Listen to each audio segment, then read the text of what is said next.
In October of each year, my wife Erica and I try our hardest to make time for a trip up to the Eastern Sierra for fall color. There's something undeniably special about autumn in the mountains.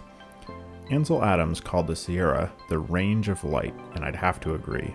These mountains are a photographer's paradise. As with many of these fall color trips, we could only spend a short weekend away from home as we both needed to be home for work the following week. So we decided to just make the most of a brief opportunity and go for it. The weather started out sunny and promising with mostly clear skies, puffy white clouds, and mild weather. However, just as we pulled up to our first stop in the mountains, the clouds blew in along with the wind, and it began to snow. We're up here near Lake Sabrina, which is up by Aspendell, up above Bishop, and I've set up this composition on this pond behind me. Really beautiful scene, and I've got some fallen leaves here in the water forming the foreground, flowing up into these reeds behind me with the rock and then the aspen trees. And you may remember this from a previous image that I shot on digital several years ago, and so I'm kind of remaking that composition on large format film. Now, it's actually been really breezy, windy today, and there's actually been snowing. I don't know if you can see it behind me, but it's actually snowing right now. And so it's been pretty freezing cold. I don't know how much longer these fall colors are going to last. So in order to combat the non-stop motion of the aspens in the breeze a little bit, I shot Portra 400, which allowed me to use 1/60th of a second as a shutter time, which will freeze quite a bit of that motion. I'm okay with some motion blur. I'm okay with some blowing leaves, wind, because that just adds atmosphere to the image and shows what I experienced in the image, so I'm okay with that.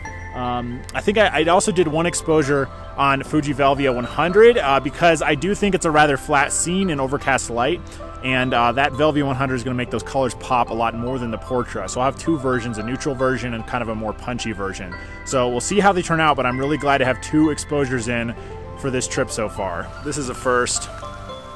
I've never been up here when it was dumping snow. I mean, just look at this. It is just coming down all around, and it's just covering my camera with snow, and it's just, I mean, I'm gonna try and capture this real fast in my shot. I'll see if it turns out. Before I leave this one spot, I found these great swirling leaves, so I decided to make a abstract long exposure composition. So it's just going to be a 1/4 second on Velvia pointed straight down at the leaves at f/45, and that should produce a nice colorful sort of bananas and chocolate swirl look. So we'll see how that turns out. I really tried to make this scene work. My goal here was to create a blurred abstract with streaks of color in the leaves. However, the longest shutter time I could manage was a 1/4 second, which proved too short relative to the motion of the water. While the image was in focus and well exposed, I felt it was boring and lacked appeal. So I discarded it. At least I captured the scene on video. The opportunity to do a better job next time is one of the things I love about photography. It keeps me trying harder and harder to develop my skill set and to hone my creative vision in the hopes that someday I'll be able to fully realize it in each individual case. As we continued to explore fall color in these mountains, it quickly became clear that the snow was not going away anytime soon. It began to pick up with temperatures dropping and quickly developed into a thunder snowstorm, with loud thunderclaps booming across the valleys. Undeterred, I kept trying to make more new images. I'm going to give a shout out to my friends over in the UK who deal with conditions like this all the time. But I'm shooting here in this marsh, this boggy marsh. It's all like spongy, and if I step in the wrong place, my foot sinks into the mud. And I don't know if you can tell right now, it is just pouring snow, freezing cold wind, and you can see the snow up in the mountains behind me, and it's just really crazy conditions. But I decided to run with it anyway because, you know, I'm out here, and I think showing nature as it really is oftentimes better than showing an idealized snapshot. And so this scene behind me is one of my favorites.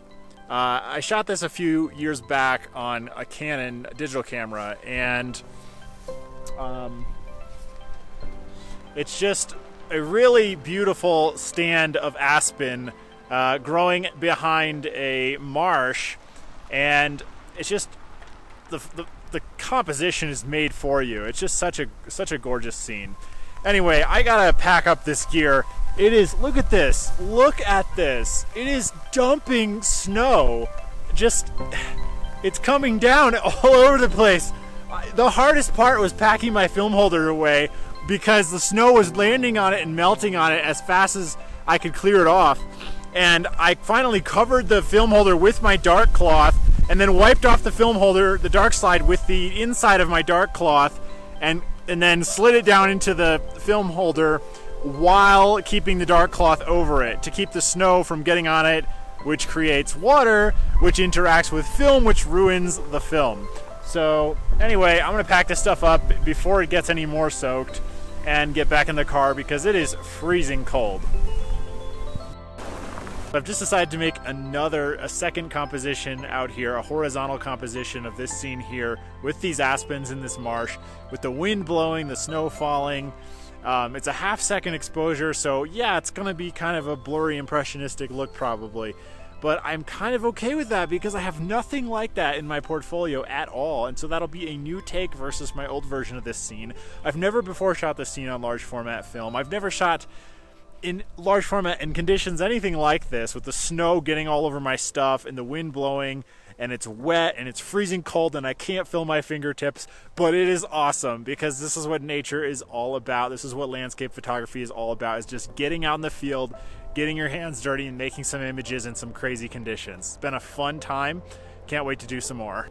By the time I finished at the marsh, I couldn't feel my hands or my toes, but there was one more scene I wanted to visit, so we drove our little Prius down the mountain through the driving sleet to one last favorite spot for the day before heading to civilization and up to Mammoth for the night.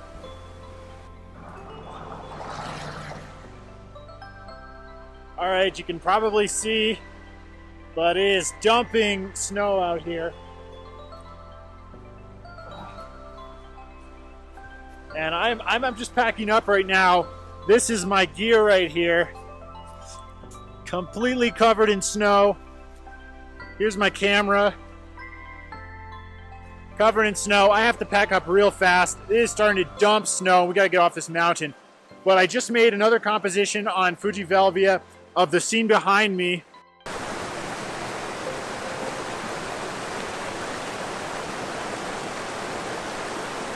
I just absolutely love this scene. It's something I shot on digital years ago, and I've always wanted to revisit it with large format film, and here we are in some insane conditions. So this was just one exposure on Fuji Velvia 100, 300mm on the Intrepid 8x10, and now I'm gonna pack up and get off this mountain before it gets any crazier. So I'm just really glad that I was able to get in, I think, 7 exposures today, which is really good for large format. That is just a lot of exposure for large format in one day. So we're gonna pack up, we're gonna drive off this mountain, hopefully safely down to Bishop, and then get some dinner.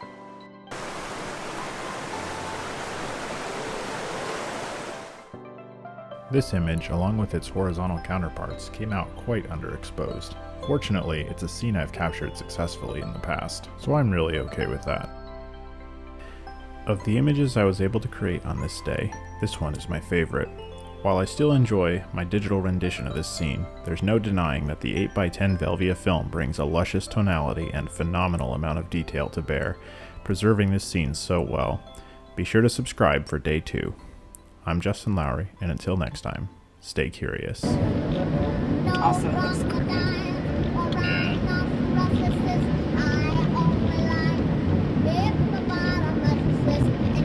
Bye.